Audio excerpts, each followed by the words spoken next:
Hello guys, কী অবস্থা সবার? গতকাল রাতে আমার খালামণির বাসায় ছিল ভর্তা খাওয়ার দাওয়াত।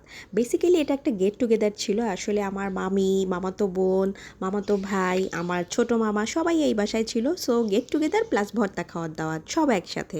আর এই ভর্তাগুলো করেছিল আমার মামাতো বোন ঐশী। সো কী ভর্তা করা হয়েছে চলেন দেখি। ফার্স্টেই হচ্ছে কাঁচা মরিচের ভর্তা, এটা ঐশী কক্সবাজার স্টাইলে করেছে। দেন শুকনো মরিচ রসুন দিয়ে ভর্তা, এরপরে হচ্ছে কালো জিরা ভর্তা, এটা ছিল নারকেলের ভর্তা, দেন শুটকি চিংড়ি ভর্তা, আর এটা মেবি এটা ছিল পটলের ভর্তা, অ্যান্ড লাস্টলি পটলের ছোলার ভর্তা। আর এত ধরনের ভর্তা যেহেতু করা হয়েছে, ভাত তো একটু বেশি নিতেই হবে, তাই বেশি করে ভাত নিলাম। তো বিসমিল্লা বলে এই যে শুরু করে দিলাম। ফার্স্টেই আমি কাঁচা মরিচের ভর্তাটা দিয়ে স্টার্ট করলাম। অ্যান্ড অনেক দিন পরে যেহেতু কাঁচা মরিচের ভর্তা খাচ্ছি, খুবই মজা লাগছিল, একটু ডিফারেন্ট লাগছিল, কারণ ম্যাক্সিমাম টাইম আমার শুকনা মরিচের ভর্তাটাই বেশি খাওয়া হয়, দ্যাটস ওয়াই। অ্যান্ড এরপরে নিলাম আমার আরেকটা ফেভারিট ভর্তা, কালো জিরা ভর্তা। এই ভর্তাটা আমি খুবই লাইক করি। আমি কালো জিরা ভর্তা দিয়ে এক প্লেট ভাত নিমেষে খেয়ে ফেলতে পারি, কারণ এই ভর্তাটার মধ্যে যে কালো জিরা রসুনের একটা স্ট্রং ফ্লেভার থাকে না, এটা আমার খুবই পছন্দ। বাই দ্য ওয়ে, কালো জিরা ভর্তা আপনারা কে কে লাইক করেন? দেন এরপরে নিয়ে নিলাম এই নারকেলের ভর্তাটা।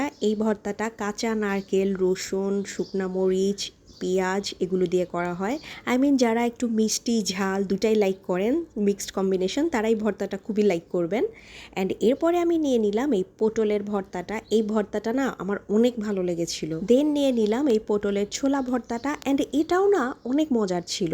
পটলের ছোলা ভর্তাটা খুব একটা আমার খাওয়া হয়নি। একবার পটলের ভর্তা খাচ্ছিলাম, একবার পটলের ছোলা ভর্তা খাচ্ছিলাম, আসলে কোনটা রেখে কোনটা খাবো কাইন্ড অফ এরকম একটা অবস্থা। অ্যান্ড ওভারঅল প্রত্যেকটা ভর্তা অনেক মজার ছিল, ইয়ামি ছিল, কি বলবো। আর এটা তো হচ্ছে গিয়ে আমার লাল মরিচ ভর্তা, মানে শুকনা মরিচটা যে রসুন দিয়ে যে ভর্তাটা করে, মানে ভর্তা করলে আমার এই ভর্তাটা লাগেই, এটা আমি খুব পছন্দ করি। অ্যান্ড সামহাউ শুটকি চিংড়ি ভর্তার ভিডিওটা নিতে ভুলে গিয়েছিলাম।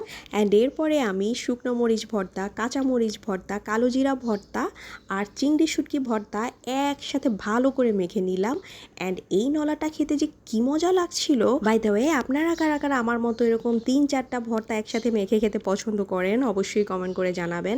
অ্যান্ড এরপরে এই যে খালামণি মাছ নিয়ে আসলো, এটা ছিল ফলি মাছের কোপ্তা। এটা আমার মোস্ট ফেভারিট একটা আইটেম। বাই দ্য ওয়ে, ফলি মাছের কোপ্তা ছাড়াও আরও 2টা মাছের আইটেম করা হয়েছিল, চিংড়ি মাছ ভুনা, আর আমার মামা একটা সমুদ্রের বড় মাছ কিনেছিল, সেটাও করা হয়েছিল। আমি মোটামুটি সবই মজা করে খেয়েছি, অ্যান্ড মজা করে খেতে খেতে রেকর্ড করতে ভুলেও গিয়েছি। এনিওয়ে, অনেক মজা করে রাতের ডিনারটা করলাম, সাথে গল্প সল্প তো করলামই।